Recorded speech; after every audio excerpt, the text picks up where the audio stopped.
It's June 16, 2026, first day of class. So yun, naka-checkered sila kasi wala silang pasok kahapon. Dapat nakakaki sila. So from Masalukot to Tagwan.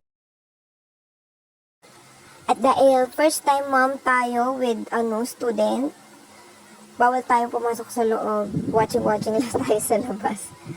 Nakikita nyo naman, so may mga parents tayo na nilalabas talaga yung mga bata kasi nagwawala sila sa loob. So, very, very brave ni Kuya Trix.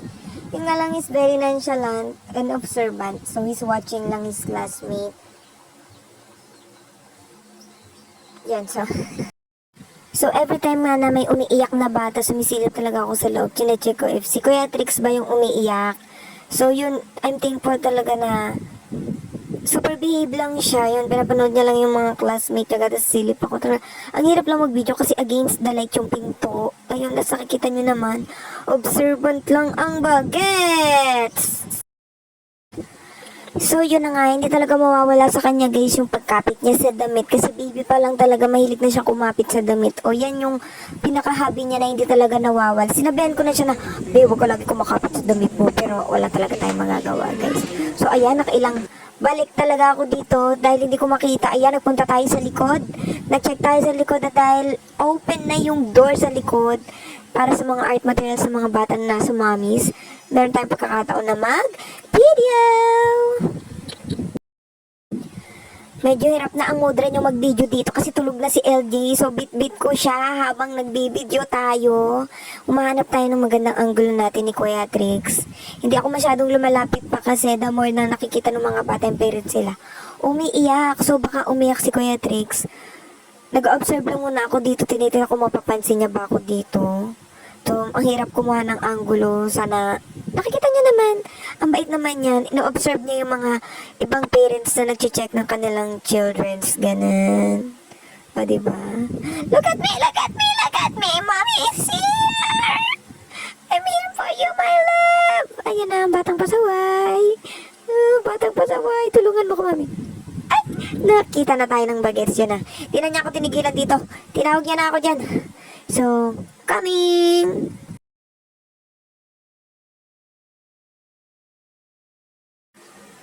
Yan, so at dahil meron na tayong time para lumapit sa bagets natin, pinapanood ko na siya dito.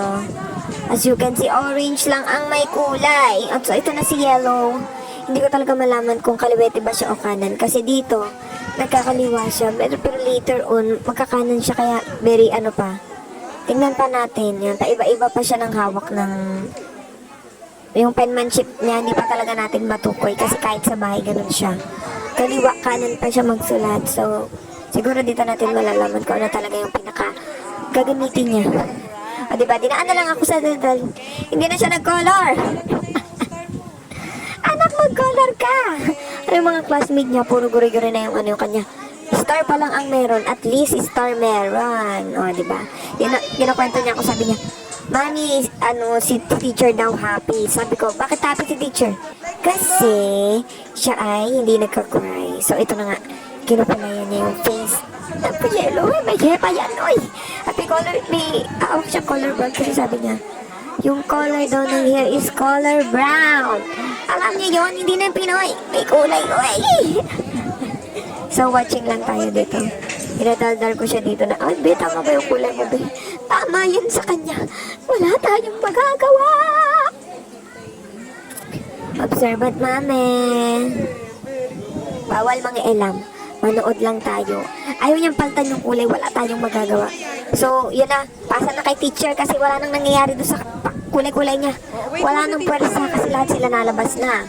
Kumakain na sila sa labas, so need na niya ibigay kay teacher para gawing hot. Ayan ang kanilang first activity. Ang first day sa daycare. Ang magawa ng hot. And tada! Cute mo. First day. Love ya! At ito na nga ang kwento niya ng kanina. Parinig ako.